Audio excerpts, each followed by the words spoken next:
Hello everyone, welcome back to my channel. I hope आप सभी बहुत अच्छे होंगे। तो चलिए बिना टाइम वेस्ट किए बढ़ते हैं आज के टॉपिक की तरफ। आज हम लोग सीखने वाले हैं IUPAC नॉमेनक्लेचर ऑफ एल्डिहाइड। तो सबसे पहले फर्स्ट क्वेश्चन देखते हैं। अब यहाँ पर देखिए जो स्ट्रक्चर आपको दिया गया है ये थोड़ा सा डिफरेंट है। डिफरेंट किस फॉर्मेट में है कि इसमें आपको चुनना है कि मेन चेन आपकी कौन बनेगी और आपका सब्स्टिट्यूएंट कौन बनेगा। तो कैसे पता लगेगा हमें कि मेन चेन कौन होगी हमारी?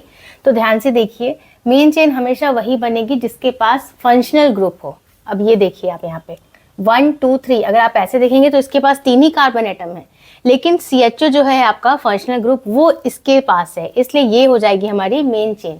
और ये जो आपका साइक्लिक स्ट्रक्चर है ये हो जाएगा आपका सब्स्टिट्यूएंट। भले ही इसके पास 5 कार्बन एटम है, ठीक है, 1 2 3 4 एंड 5 कार्बन एटम्स हैं इसके पास, लेकिन मेन चेन आपकी ये वाली बन रही। क्यों बन रही? क्लियर है, क्योंकि इसके पास CHO ग्रुप है, फंक्शनल ग्रुप है। तो ये है आपकी मेन चेन। नेक्स्ट स्टेप में क्या करेंगे?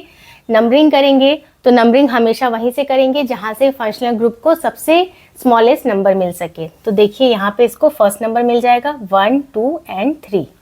थर्ड पे आपका सब्स्टिट्यूएंट प्रेजेंट है, तो सबसे पहले सब्स्टिट्यूएंट के नाम को ही लिखते हैं। थर्ड पे है तो लिखेंगे 3 पे है साइक्लो, साइक्लिक स्ट्रक्चर है तो लिखेंगे साइक्लो। 5 कार्बन एटम है तो 5 के लिए वर्ड रूट होता है आपका पेंट, तो लिखेंगे पेंट। अब ये है क्या आपका? ये है तो आपका सब्स्टिट्यूएंट। तो सब्स्टिट्यूएंट में सफिक्स हमेशा YL ऐड होता है, तो ये बन गया पेंटाइल। ठीक है, 3 पे क्या है आपका? साइक्लोपेंटाइल। अब आ जाते हैं लॉन्गेस्ट चेन में। Total number of carbon atoms कितने हैं, यानी पेरेंट चेन में 3 है, तो 3 के लिए वर्ड रूट होता है आपका प्रोप, तो लिखेंगे प्रोप। सारे आपके सिंगल सिंगल बॉन्ड हैं तो सफिक्स ऐड हो जाएगा एन।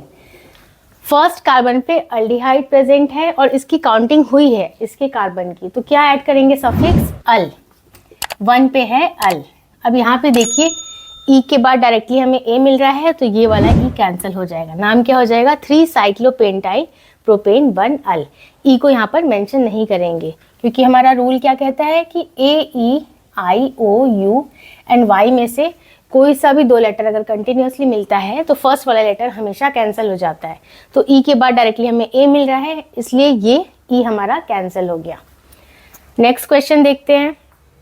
अब यहाँ पे देखिए रिंग वाले स्ट्रक्चर से डायरेक्टली आपका फंक्शनल ग्रुप अटैच हो रहा, तो जब ऐसी कंडीशन होती है तब सफिक्स क्या ऐड करते हैं? कार्बल्डिहाइड। ठीक है, तो ये हमें क्लियर है कि इसमें सफिक्स ऐड होगा, कार्बल्डिहाइड, अल नहीं ऐड होगा। अब बारी आती है कि हमें दिख रहा है यहाँ पर 2 सब्स्टिट्यूएंट भी प्रेजेंट हैं। यहाँ देखिए ब्रोमीन है, यहाँ पे इथाइल है, 2 कार्बन एटम है ना, 1 एंड 2, तो यहाँ इथाइल है। अब हम नंबरिंग किस साइड से करें? तो देखिए अगर हम लोग नंबरिंग इस साइड से करते हैं क्लॉकवाइज डायरेक्शन में, तो 1 2 3 4 एंड 5। ठीक है, थर्ड पे आपको क्या मिल जाएगा? ब्रोमीन, यानी थर्ड पे मिलेगा ब्रोमो, और फोर्थ कार्बन पे आपको मिल जाएगा इथाइल। ये हमने क्लॉकवाइज डायरेक्शन की बात करी है। अगर एंटी क्लॉकवाइज डायरेक्शन में हम लोग नंबरिंग करेंगे तो क्या हो जाएगा? 1 2 3, तब हमें 3 पे मिलेगा इथाइल और 4 पे मिल जाएगा ब्रोमीन। ठीक, ब्रोमो। अब आप बताइए कि हमें नंबरिंग किस साइड से करनी चाहिए, क्लॉकवाइज डायरेक्शन में या एंटी क्लॉकवाइज डायरेक्शन में? तो कैसे देखेंगे?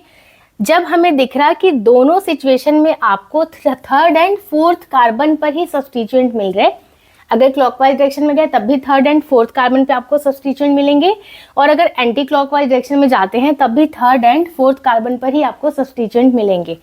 तो अब ऐसी कंडीशन में नंबरिंग कहाँ से करी जाए, क्लॉकवाइज या एंटी क्लॉकवाइज?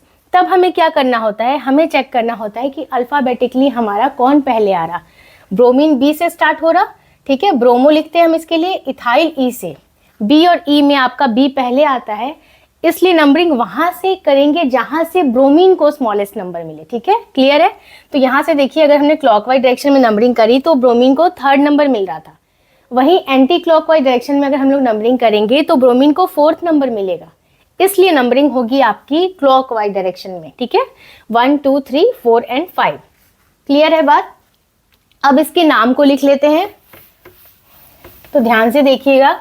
सबसे पहले किसके नाम को लिखेंगे? ब्रोमीन के, क्योंकि ये बी से स्टार्ट हो रहा है। थर्ड पे है ब्रोमीन तो लिखेंगे 3 पे है ब्रोमो, देन 4 पे है आपका इथाइल तो लिखेंगे 4 पे है इथाइल, देन आपका ये स्ट्रक्चर कैसा है, साइक्लिक है, तो क्या लिखेंगे, साइक्लो। कितने total number of carbon atoms है इसमें, 5 हैं, तो 5 के लिए वर्ड रूट क्या होता है, पेंट, और सारे सिंगल सिंगल बॉन्ड हैं आपके, तो सफिक्स ऐड हो जाएगा एन, तो क्या हो गया ये, पेंटेन, साइक्लोपेंटेन। फर्स्ट पे है कार्बल्डिहाइड, तो लिख लीजिए 1 पे है कार्बल्डिहाइड। क्लियर है बात। नाम क्या हो गया, 3 ब्रोमो 4 इथाइल साइक्लोपेंटेन 1 कार्बल्डिहाइड, या फिर डायरेक्टली लिख सकते हैं पेंटेन, यहाँ पे carbaldehyde. So that's all for today. I hope आज का वीडियो आपको यूजफुल लगा होगा। इस वीडियो से रिलेटेड कोई सा भी डाउट आ रहा है आपके मन में तो आप मुझे कमेंट सेक्शन में पूछ सकते हैं। वीडियो पसंद आया तो इसे लाइक कर दीजिए। चैनल को अगर अभी तक सब्सक्राइब नहीं किया है तो प्लीज़ सब्सक्राइब कीजिए। मैं मिलती हूँ आपसे नेक्स्ट वीडियो में, तब तक के लिए take care and bye bye.